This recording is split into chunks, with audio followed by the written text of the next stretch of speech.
नमस्कार, मी बाबा बेलापूरकर. आपण पाहत आहात एकजूट महाराष्ट्र न्यूज. नगर अध्यक्षांची सह्या घेण्याचा अधिकार रद्द करण्यात आल्याचे आदेश जिल्हाधिकारी कार्यालय अहिल्यानगर यांनी जारी केले आहेत.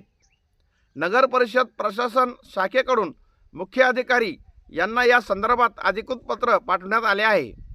जिल्हाधिकारी कार्यालयाकडून जारी करण्यात आलेल्या पत्रानुसार महाराष्ट्र नगर परिषद, नगरपंचायत व औद्योगिक नगरी अधिनियम 1965 मधील कलम 58(2) ब तसेच सुधारित तरतुदीनुसार नगर अध्यक्षांचे वित्तीय व कार्यकारी प्रशासनावरील नियंत्रण समाप्त करण्यात आले आहे. त्यामुळे नगरपालिकेच्या किंवा नगर परिषदेच्या देयक प्रमाणक व धनादेशांवर नगर अध्यक्षांची स्वाक्षरी घेणे हे सुधारित कायद्याच्या विरोधात असल्याचे स्पष्ट करण्यात आले आहे. त्यामुळे नगरपालिकेच्या किंवा नगर परिषदेच्या देयक प्रमाणक व धनादेशांवर नगराध्यक्षांची सही स्वाक्षरी घेणे हे सुधारित कायद्याच्या विरोधात असल्याचे स्पष्ट करण्यात आले आहे.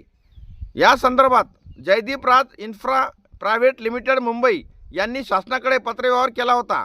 त्यानंतर नगर परिषद प्रशासन शाखेने कायद्यातील सुधारित तरतुदींचा संदर्भ देत हा आदेश निर्गमित केला आहे. तसेच महाराष्ट्र शासन राजपत्र असाधारण भाग 4 आदी सूचनेनुसार नगर अध्यक्षांचे वित्तीय व कार्यकारी अधिकार रद्द करण्यात आले असून मुख्याधिकाऱ्यांनी अध्यक्षांच्या नियंत्रण, निर्देश व पर्यवेक्षणाखाली कामकाज करण्याची पूर्वीची तरतूदही वगळण्यात आली आहे, असे आदेशात नमूद करण्यात आले आहे. या सुधारित तरतुदींमुळे नगर अध्यक्षांचे व नगर परिषद व मुख्याधिकाऱ्यांवरील वित्तीय व कार्यकारी नियंत्रण संपुष्टात आल्याचे स्पष्ट करण्यात आले असून संबंधित सर्व नगर परिषदांनी शासनाच्या नव्या नियमांचे पालन करावे असे निर्देश जिल्हाधिकारी कार्यालयाने दिले आहेत. तुर्तास एवढेच. भेटूया पुढच्या बातमीपत्रात. जय हिंद, जय महाराष्ट्र.